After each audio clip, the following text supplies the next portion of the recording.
Hello अस्सलाम वालेकुम. तुमच्याकडे ही रीत असते का? नक्की कमेंट करून सांगा. चला पुढं सांगेनच.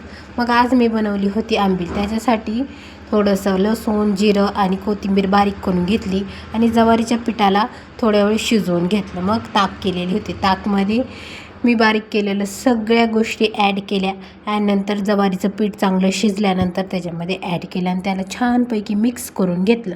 कारण की आंबील अशीच असती, जास्त करून ही एळामोशालाच बनवली जाते, पण असंच मूड होता म्हणून आम्ही आज बनवली होती. आता बघा सुहानचं तर नवीनच काहीतरी चालू होतं. सगळ्यांना नमाज पढवत होता.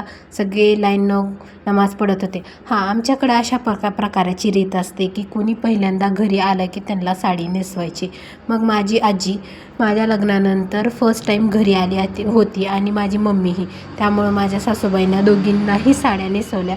मग मी तिथून निघाले मम्मीला घरी सोडायला. मग आम्ही जाता जाता शेतामध्ये गेलो. विहिरीत बघितलं तर त्यात पाणीच नव्हतं. मग आमच्या घरी म्हणजे शेतातच आमच्या सोलार फिट केलेला आहे आणि हा बोर आमच्या भावाने घेतलेला आहे. स्वतःच्या क्षमतावर त्यानं कमी वयात ही गोष्टी केलेल्या आहेत आणि डाळिंबाची बाग पण लावली. आणि बघा आमच्या शेतात छानपैकी आंबे लागलेत. इतके छान आहेत. अजून पाडाला सुरुवात आहे. थोडीफार कैऱ्या 4-5 तोडल्या होत्या अशाच खाण्यासाठी. सुहान उगाच त्याला घेऊन फिरत होता.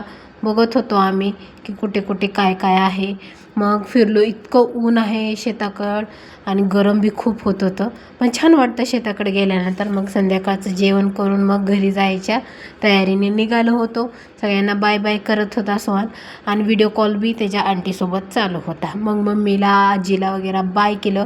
तिथून मी घरी आल्यानंतर कपडे काढले. इतके कपडे पडले होते. कपड्याच्या घड्या घालत बसले होते आणि सकाळी उठून मग गरम होते तर आईस्क्रीम खावंसं वाटतं. मग मस्त मटण पार्टी केली होती. आमच्या सासूबाईंनी छान मटणाची भाजी केली होती. हे बघा आयशाचं नवीनच काहीतरी चालू असतं. ह्यांच्या वेण्या घालत होती. हे आपलं हेड मसाज चालूच असतं. चला बाय.